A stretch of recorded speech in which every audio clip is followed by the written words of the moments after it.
Leicester City 1.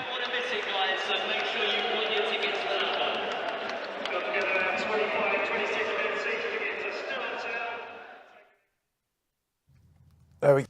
A win for Leicester City. It wasn't easy viewing, but they've got the Valley is a result that Leicester will be very, very happy with. It's not an easy place to go. It's a moment of magic that has won that game from Abdul Fatawu. And Charlton missing quite a few chances as well. How would you sum it all up, Steve? It wasn't easy to watch at times, but I think Leicester defended ever so well towards the end. I mean, it was a bit Route 1 football from Charlton in the end, but they coped with it and got the win. And obviously, it's the winning goal was absolutely superb. I mean, it was up there for goal of the season straight away. Yeah, it's a stunner, isn't it, Tans? Yeah, I mean, we know he's got that in his locker or in his wheelhouse, is the new terminology.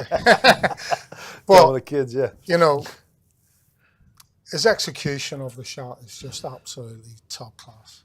In fairness, and other than that, that was the difference. That moment of pure class from Abdul Fatawu was the difference in the game. In a scrappy game, in a game that Leicester are going to have to get used to this season, especially away from home.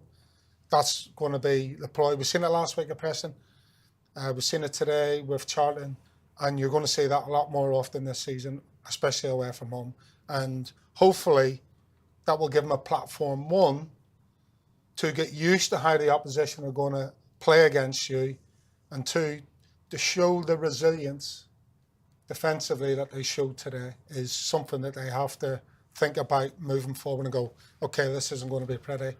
We're going to have to dig deep to get a result. You asked for intensity in the second half. Did you get it, Steve? Towards the end we did, yes. Because it was obviously there was a lot of pressure from Charlton.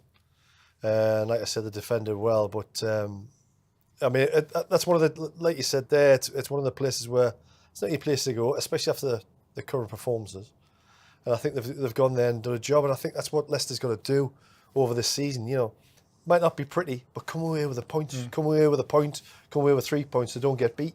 Yeah. Especially away from home. And then, you make your home form the King Power fortress, and then you win your home games and nick points away from home.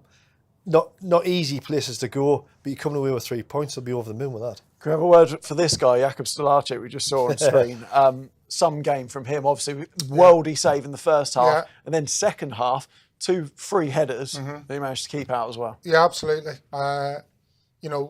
Okay, they weren't difficult saves, they were all about being in the right place at the right time, but that in itself is an art form.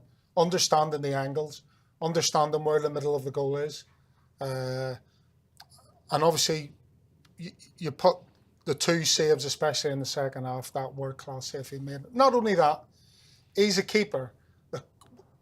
When it's in his area, he comes for it. He punches, he catches, he takes the pressure off the back line. Because at times we didn't look convincing. But he played his part as an all-round keeper. His performance was massive today. Yeah, you used the word convincing. Ray's been in touch saying a win, but not a convincing performance, but a brilliant goal to win it. Of course, if you're watching it on Facebook or on our social channels, do get your questions in for the gents. They'll answer them, and any of your comments on today's performance. We'll get through as many of those as possible and hopefully hear from some of those involved. One man who was involved throughout the game was, of course, Matt Elliott at the Valley. Matt, you're still with us for the post-match debrief, and during the first half, I know you said it's not a classic, but I'm really enjoying this. Were you able to hold on to that sentiment in the second half? Were you still really enjoying it?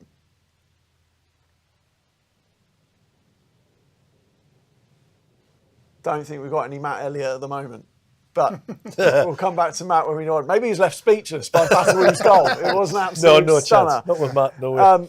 It was a difficult game, and people are getting in touch. Abdullah says, great foxes, and also there was a message that did come in from Nitin saying about, have Leicester got enough of a number 9, if you like, enough of a threat going forward? And we said about Jordan Ayew was coming deep quite a lot, so then was there an outlet? And that might be an area that Martí Cifuentes is thinking about. Yeah, I think it's a bit of an issue. centre forwards have scored this season so far. And again, I'm not saying the play at times was a little bit two-dimensional, but if I'm an opposing centre half and I'm picking, I'm looking at Leicester's front line, I know where the threats are, they're out wide, and that's okay. And obviously the big threat came from out wide on the right with Fatawu. But as a centre half, I know what Jordan Ayew's game plan is. And good centre forwards mix their game up, okay? Or they try and mix it up, or the manager mixes the formation up, or the style of play up. And too often, I'd have to say that Leicester were probably a little bit too predictable in their play. And I say it because Leicester had that quality in Fatawu, and they have it in other areas of the pitch as well, but it was Fatawu today who served up that cutting edge bit of quality to win the game. You can't always rely on that. And that Fatawu goal came just after of one of those free header opportunities from Charlton. So how important is it for Leicester to be able to do that on a more regular basis, as in not dwell on moments like that and allow the opposition to build pressure, because that did happen towards the end, but be able to use their quality and make themselves on the front foot? I think that's what good teams do, when they go through a bit of a bad patch, they can put it behind them straight away. But I agree with Tags, just coming back to your point on the centre forward. I think that's a big problem for Leicester at the moment. I think they have to replace Vardy, who's left, because I think Vardy gave you that, he comes short or he gets spinning behind, and I think that's where Leicester struggle a little bit, like you said with Jordan Ayew. Tags. I think everybody knows his game at the minute. He's trying to be that focal point, but he's dropping and coming to feet, and he's dropping too deep. He's not going in behind, and I think when there were certain times when Leicester played the ball over the top and the Charlton defence, was panicking a bit. And I think if they had done that more, they would have advanced further up the pitch and create more chances. But I do think they need a number 9, without a shadow of a doubt. They played 4 balls over the top in the second half, and every time Leicester got possession or got a throw in deep, and this is after the goal's been scored. But then they continually try and play out. Every time they tried to play out, because of the pressure Charlton were applying, they give the ball away and conceded pressure or opportunities for Charlton to go and equalise. And it was only in the last 6 minutes that Still Archie decided that he was going to kick long. Now, I understand that the manager wants to play a certain way, and that's fine. And we all don't want to go back to the days of just slumping the ball, but you have to read and understand the situation that you're in as a team, first and foremost, and then take it into your own hands, take responsibility and say, right, lads, for the next 5 minutes, I'm not going to play from the back, because every time we've played out from the back in the last 5, 10, 15 minutes, we've given the ball away. So let's mix it up a little bit, see how we get on, and when it calms down a bit and we start getting a little bit of joy in their half of the pitch, then we'll go back to passing the ball again. And that's mixing the game up. I think especially away from home as well. Especially away from when home. You're 1-0 up. Yeah. There's a certain style of play, especially when you want that win, you want to get the first away win, and you're playing away from home. I think that's not a bad ball to play over the back and in the corner. Worked. I think the fans, I think there's managers looking at it and think, we need to play a certain way, to please everybody. But I think the fans will see that. I think the fans are intelligent enough to notice that's the way we're going to play, because we want to win this game. You see managers changing formations during games, and we'll say, right, this is us, we're a 4-2-3-1, or we're a 4-4-2 or a 4-3-3, whatever, and then they change the formation halfway through the game, and they stick 3 centre halves and 2 up front. Why can't you do that with your style of play? Why can't you change your style of play halfway through the game, just to make sure that you're taking a little bit of pressure off your back line, off your keeper, and you maybe gain a little bit of possession in the top half of the pitch a bit sooner and a bit quicker. And giving your opposition something else to think about. Instead of them being all sat there and being comfortable. Put them under a bit of pressure by mixing the game up. Vince has been in touch saying tough at times today, but back to winning ways. Win ugly if necessary, but win.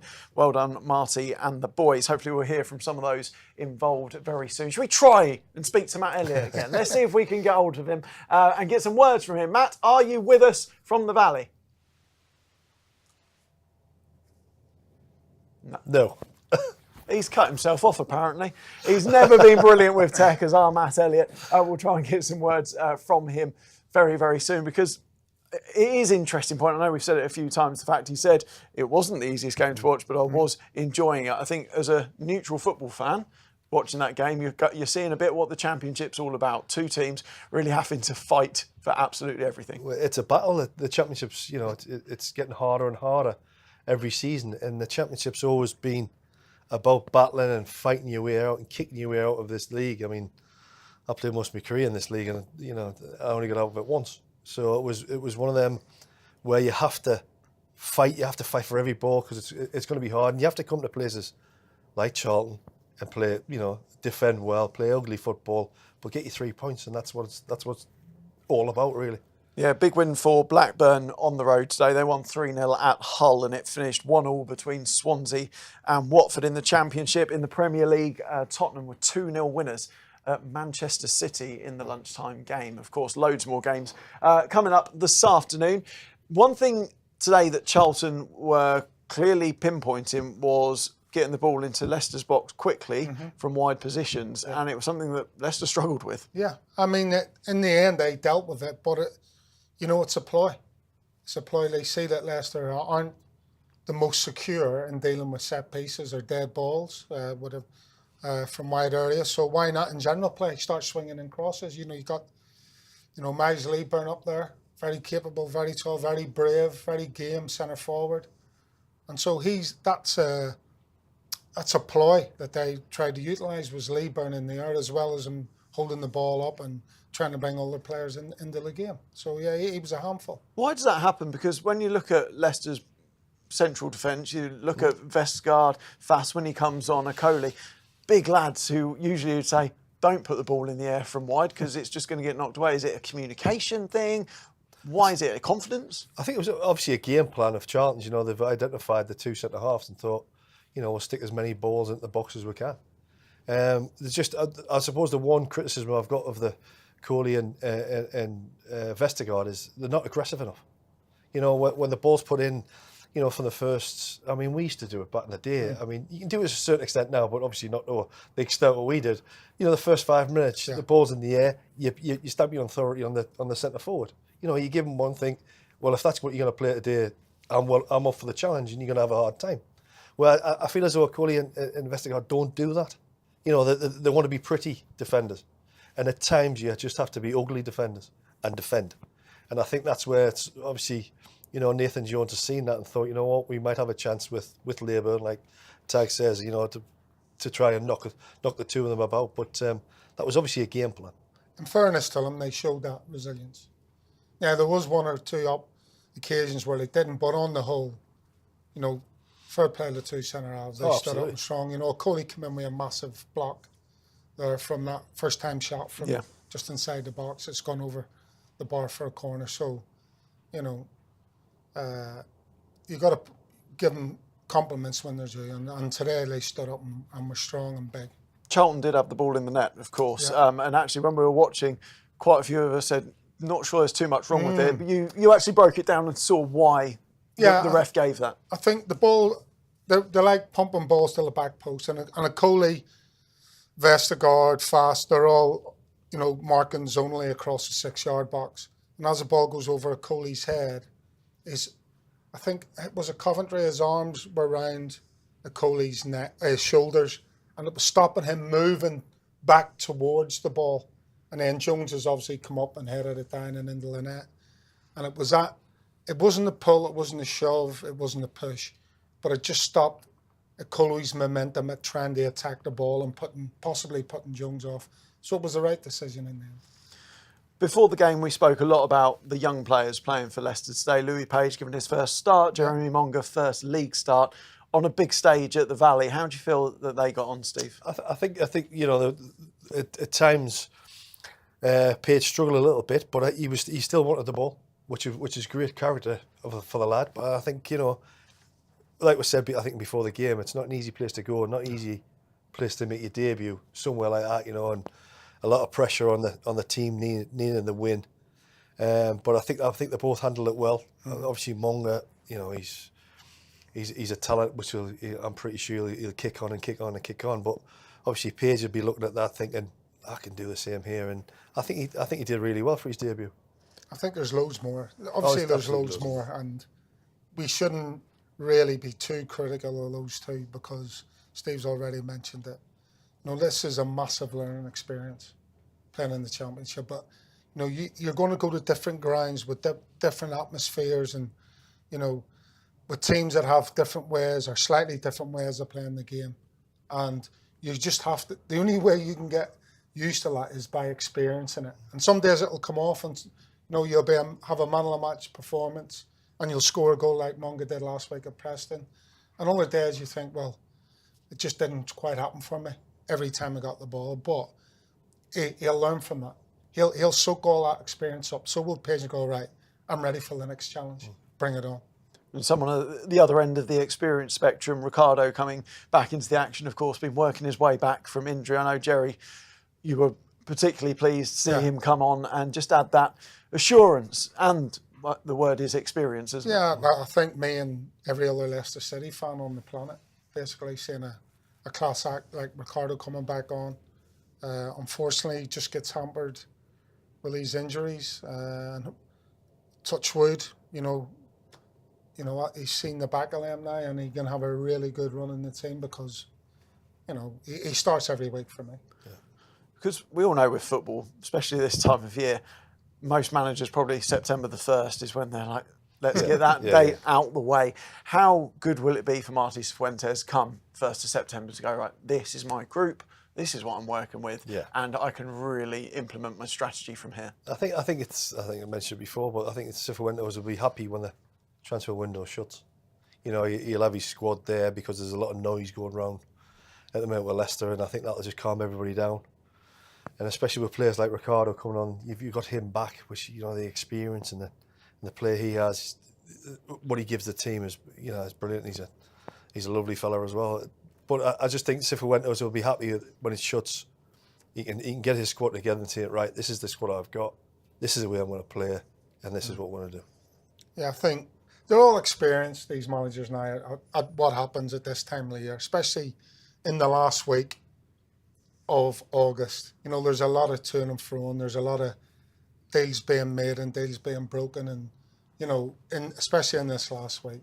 So he understands all of that, but that doesn't mean he won't be sat at home at night thinking, well, I hope I can keep him, or, you know, can I get this player in as well as keeping him? And so there'll be all this going through his mind.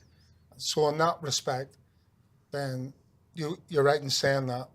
If we can get deals done, get them done. If I have to sell this player or that player, fair enough, but let's get it done and get it done quickly so I can move on. And exactly, I know what I've got between now and the next window. How did you find it as players? Well, it didn't really come into effect when I was a player, to be honest, because we still had the window was open all the way through till the end of March. It only probably just came in at the back end, and by that stage, you know, no one was interested in me at that stage.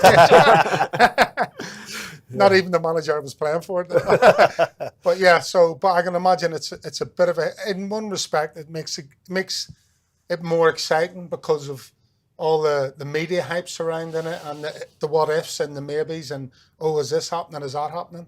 Whereas when I was playing, there was no window. People were just going here, there and everywhere throughout the season until the end of March. I think it all depends on what kind of player you are, you know, because there was a lot of speculation when I was moving to clubs, and it was in the January transfer window, and I was like, well, I don't care, I'm just going to keep playing, and if it happens, it happens, and then you get on with it. But I feel as though, like, in the modern day footballer, there's all this now, all this social media and all that sort of stuff, which gets in their heads, and, you know, obviously turns their heads, you know. And I just think it's sometimes, as a player, you've just got to put out and focus and do the job that you're paid to do, you know, for the club you're contracted to, until you're told otherwise. That's what makes results like today even bigger, because of the time of year. Getting that away win at somewhere like Charlton, where, you know, whatever else noise is going around, being able to keep your team focused is a real plus. That's the only way you silence the critics. It's the only way you get players to buy into what you're trying to do. whatever it is that's going wrong at a football club, or whatever speculation is going on at a football club, the only way you keep it quiet is by getting results, winning on the pitch. And then everybody sits up and takes note and goes, oh, okay then. Look at Leicester. You know, all right, they had a bit of a blip last week at Preston, but they've gone to Charlton, really tough place. They have not conceded a goal in the league, and they've grinded out a proper result. That was a proper result today. Grind, you know, a proper grind. That's a great advert of Championship football that we've seen today. Some old school tactics being thrown into the mix as well by Charlton. So full credit to them and full credit to Leicester for coming out the other side. I think credit for Hamza Chowdhury today, Yeah. The captain of Leicester, leading them by example. And you're talking about that grit. He's played in this division. He's been out on loan in this division, and he just seemed to really take that role today. He wanted his voice heard on the pitch. I think I said that just before the game. You know, seeing him back on the side, he's got a bit of steel and a bit of aggression to him, which I like, which is what you need in the Championship. But it's I mean, Leicester's grinded that. I mean, that's a great term to use. Grinded that result, and you're going to have to do that a few times in this league to get the 3 points that you want to get. And I think if somebody like Chowdhury coming back in and Ricardo coming back in, you know, you've got the aggression of Chowdhury, and then you've got the quality of Ricardo. I mean, you know, and if you can add that another one or two, you know, you might have to, like Tag says, Cifuentes might have to let 2 go, but if he gets another 2 in or 1 in, gives everybody a lift, you know, and you kick on from there. Of course, they've got to kick on quite quickly. They've got another game coming up pretty fast. That's the Championship for you. Exactly. So Birmingham Friday night, back at King Power Stadium. You look at these games and preview. Every game is a bit different because all these teams are different in their approach to every game, aren't they? Yeah, I mean, you look at Charlton, a team that's come up from League One failed the playoffs, and you wouldn't have known that looking at them today. Yes, all right, they lack that quality in front of goal at certain stages, even though they did have the ball in the back of the net. They had a couple of other chances that we're thinking, you know, how have you missed that? You know, why has he not done this? And Birmingham, another team that have spent heavily, and are probably one of the fancy teams that are going to do well this season, but a total contrast to a side like Charlton. So you're going to come up, you know, in the Premier League, week in, week out. I'm not saying every team plays the same way, but the majority of teams have a style of play, and you get used to that the longer you stay in the Premier League. Whereas in the Championship, you're going to come up against 9, 10 different types of play from the teams in it, and you don't know and that's why I say for the likes of Munga and Page, they will only learn by experience the different styles of football and the different teams they come up against. So, I mean, it's a proper mixed bag. How much, as one of those younger players, will you be searching for feedback from Marty Cifuentes? Will you be saying, look, I want to be on Friday, I want to be back starting again. I've just done that job at Charlton and I can do it again at home on a Friday night? I mean, absolutely. Cifuentes, I'm pretty sure he would have put the arms around the two young lads and said, hey, well done today, you've grinded that out, and that's what the Championship's all about. You know, we kick on Friday again. But they'll take massive encouragement out of that, and experience, like Tags keeps saying, the experience of playing in games is huge. You know, when you're playing games like that in the Championship for your career, to kick on and go on, you think, well, I did it at Charlton, and I can do it anyway. So I think that's for the young lads, it's fantastic. But I think as a manager, Cifuentes, for putting them in, for giving them, you know, to say, you know, I trust you to stick you in there, and I think that's brilliant. And then let's have our final say today on that goal from Abdul Fatawu. I think we should go back and revisit that because why not? Because Jeremy Monger's going to be watching that game. I want to do that every week. That is exactly what I want to do every week. Yeah. Well, again, that should inspire. Again, you know, so Monger's on the pitch, Page is on the pitch when that happens. So that should be an inspirational moment for them younger lads as well. But I mean, it's just a moment of brilliance in an otherwise pretty gritty, bitty, you know, not of high quality game. There was just one moment of sheer brilliance. I think we said this off air when it said in the pressing game, Fatawu, he tried that 3, 4, 5 times, and it just shows, just keep doing it, because he knows it's in there somewhere. If he keeps doing it, and, there's many a player going, oh well, I'll try something else because that didn't work, but he knows he can do that, and he tried and tried and tried to press it, didn't come off. He tried it at Charlton, bang, stuck it in the top corner. Yeah. And after that injury layoff, Leicester fans would have been watching a little bit nervous the first couple of games of this season, saying, how fit is Abdul Fatawu? Is he back and is he ready? And then we saw that flash of brilliance against Fiorentina, very similar to today. Well, he did a bit of work, probably a bit more work before the goal, didn't he, at Fiorentina, before getting the strike away. And then doing it today, that's his, I am back, I'm fit, I can do this all season long. Yeah, without a doubt. I think there's still more to come. I think he's going to get better. I don't think he's fitness-wise where he probably wants to be. I think at times he's trying too hard for the team, where as he progresses through the season, you'll see him pick his moments where he might do it 3, 4 times, but the end result will be better on each of those occasions. Whereas, okay, he did that once today and went in the top corner, whereas Steve said last week he tried it 4 or 5 times, didn't come off.